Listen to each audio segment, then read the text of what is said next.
Ku danna subscribe kamar haka domin samun shirye-shiryenmu cikin sauki. Kana sannan ku je ku danna alamar ƙararrawar sanarwa domin sanar da ku akan kari da zarar mun ɗora sabon bidiyo. Mun gode.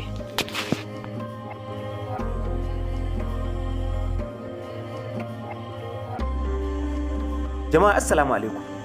Ga labaran duniya da ɗumi-ɗumin su. Rahotanni sun nuna cewa an kama 'yan kasuwa kimanin 100 masu ɗaukar nauyin Boko Haram a jihohinmu 8. Hukumomin DSS, NPIU, CBN tare da DIA sun bankaɗo 'yan kasuwa 400 kuma an kama su sakamakon hannunsu a ta'addanci. Waɗanda aka kama sun haɗa da 'yan kasuwar canji masu haƙa da sayar da zinari da wasu 'yan kasuwa. An kama su ne daga jihohin Kaduna, Abuja, Lagos, Zamfara, Borno, Kaduna, Kano da Sokoto da Adamawa. Akalla 'yan kasuwa 400 ne aka kama sakamakon zargin su da ake yi da ɗaukar nauyin 'yan ta'addan Boko Haram da 'yan bindiga.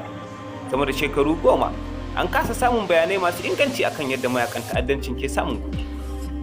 Kamar yadda aka gano, an kama wasu 'yan kasuwa sakamakon binciken hukumomin DIA tare da haɗin gwiwar DSS, NPIU da CBN. An gano cewa shugaban ƙasa Muhammadu Buhari ne ya amince da fara aikin binciken tun a shekarar 2020. Jaridar Daily Trust ta ruwaito yadda da farko aka samu mutum 957 da suka hada da 'yan canji masu haƙar da sayar da zinari da sauran 'yan kasuwa da ake zargi da mugun aiki. Wata majiya ta sanar da cewa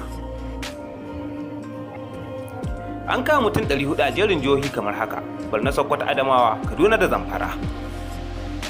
Waɗanda aka kama ɗin suna hannun sojoji da hukumar DSS da ke Abuja da sauran wurare. Saboda wannan bincike ne kan inda 'yan ta'addan ke samun kuɗi, shugaban ƙasa ya umarci NPIU ta jagoranci lamarin. Wata majiya ta sanar. Majiyar ta ƙara da cewa bayan shugaban ƙasan ya amince, an haɗa tawaga ta manyan jami'ai waɗanda aka tura ƙarƙashin DIA domin fara yin aikin,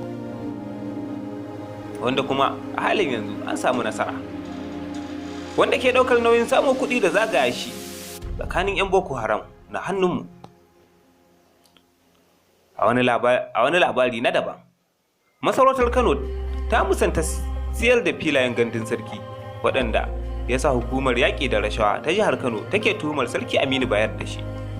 Daily Trust ta ruwaito cewa hukumar yaƙi da rashawa tana bincikar masarautar kan zargin siyar da filaye har kadada 22 da ke gandun sarki a Ɗorayi Karama ta ƙaramar hukumar Gwale da ke jihar Kano, tare da waskar da kuɗin zuwa aljihunsu.